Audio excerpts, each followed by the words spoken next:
Hello everyone, this video is all about CA Foundation Law exam.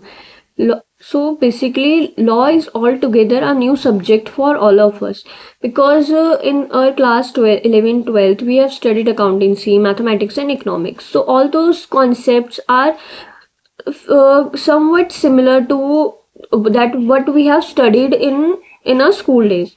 But in law it's a new subject for us. जो भी act हैं वो हमारे लिए नए हैं, उसकी लैंग्वेज हमारे लिए नहीं है. सो उसको कैसे इंटरप्रेट करना है, उसको कैसे पढ़ना है, कैसे प्रिपेयर करना है जिससे हम एग्जामिशन स्कोर कर सके अपने एग्जाम में. So it's a little bit tricky task, but if you will do hard work, if you are ready to get exemption, like if you are ready to put your efforts in it, then you will definitely get exemption in law very easily.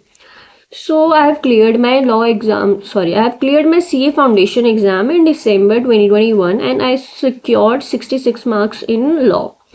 So मेरी क्या strategy थी? First of all, जब भी तुम classes ले रहे हो, classes के साथ ही जो भी पहले तो अपनी क्लासेस कंप्लीट करनी है, उसके साथ साथ तुम्हें अपनी फर्स्ट रिवीजन कंप्लीट करनी है. जो भी तुम्हें समझाया जा रहा है, जो भी तुम पढ़ रहे हो क्लास में, घर जाओ रिवाइज करो. अगर तुम घर पे हो तो ऑब्वियसली बात है after class you have to revise it, क्योंकि लॉ एक थ्योरी सब्जेक्ट है तो हम चीज़ें भूल जाते हैं. तो इसलिए हमें ना स्टार्टिंग से ही ये अपनी हैबिट बनानी है कि हम क्लास के बाद वो थोड़ा थोड़ा रिवाइज करते जा रहे हैं. अगर हम क्लास के बाद रिवाइज नहीं कर रहे हैं तो जब तुम अपने पीएल के टाइम पे बैठोगे तो तुम्हें चीज़ें याद नहीं आएंगी, तुम भूल चुके होगे क्योंकि तुमने रिवाइज नहीं किया था. सो या first of all classes complete करनी है, कंसिस्टेंसी मेंटेन करनी है, देन उसके बाद क्लासेस के साथ रिवीजन करनी है. उसके बाद एक जो मोस्ट इम्पॉर्टेंट चीज़ है लॉ में, as it's a theory subject, you have to prepare your own notes.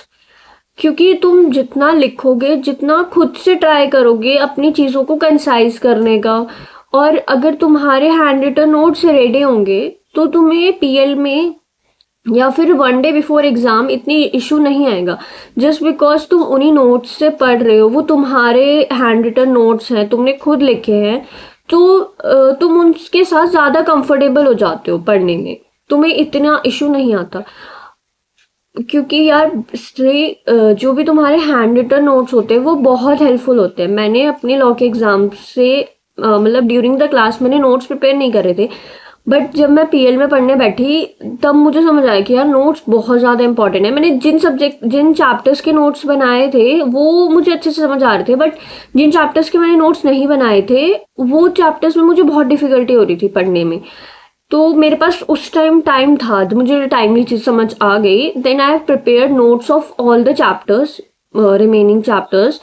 उसके बाद मैंने उन्हीं नोट्स को रेफर करा, मैंने अपनी बुक रेफर नहीं करी. जो भी छोटे छोटे पॉइंट्स थे, जो भी एक्स्ट्रा पॉइंट जिस भी टीचर ने ऐड कराए थे उसमें, तो मैंने वो सारी चीज़ें ना अपने नोट्स में समराइज कर ली थी. तो मैंने अपनी नोट्स से ही बार बार मल्टीपल रिविजन्स करी थी, like 2 revisions, I did 2 revisions. तो वो ही मैंने अपनी नोट्स से करी थी, तो वो बहुत हेल्पफुल थी.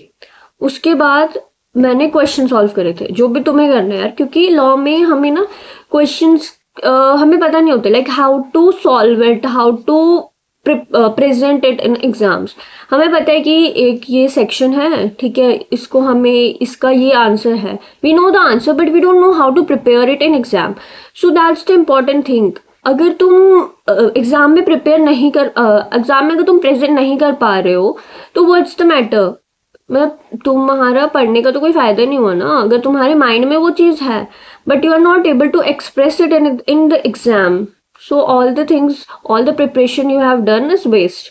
सो मेन थिंग तो ये है कि पहले नोट्स बनाओ, उनसे प्रिपरेशन करो, उन्हीं को अपने हैंड रिटन नोट्स को बहुत अच्छे से पढ़ो, बहुत बार, जितनी बार तुम उनसे रिवाइज कर सकते हो उतनी बार करो, जितने तुम क्वेश्चन सॉल्व कर सकते हो. लॉ, स्पेशली इन लॉ, वैसे हर सब्जेक्ट में तुम्हें क्वेश्चन सॉल्व करने हैं, बट इन लॉ तुम्हें जो भी क्वेश्चंस हैं, जितने भी तुम खुद से लिख के कर सकते हो प्रैक्टिस, वो करो. क्योंकि तुम्हारे माइंड में ना एक फॉर्मेट सेट हो जाता है कि यार हमें ऐसे ऐसे करना है, हमें अगर हमारे पास क्वेश्चन आएगा तो हमें ये लिखना है, वो लिखना है. पहले पहले हमें फैक्ट्स लिखने हैं, देन उसके बाद हमें जो भी हमारा रेलिवेंट प्रोविजन है, देन उसके बाद कुछ भी केस से रिलेटेड है, देन हमें कंक्लूजन लिखना है।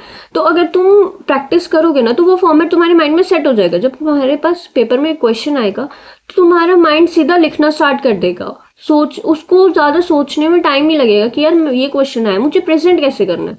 सो लॉ में ये बेसिकली ये एक इम्पॉर्टेंट चीज़ होती है, एक तो हैंड रिटन नोट्स और एक प्रैक्टिस कि किस फॉर्मेट में तुम्हें प्रैक्टिस करनी है। So that's all about about this. जो भी स्ट्रैटेजी जो भी मैंने तुम्हें बताई है कि रिवीजन करनी है, हैंड रिटन नोट्स बनाने हैं, देन तुम्हें क्वेश्चंस प्रैक्टिस करने हैं, that's all. Okay, thank you.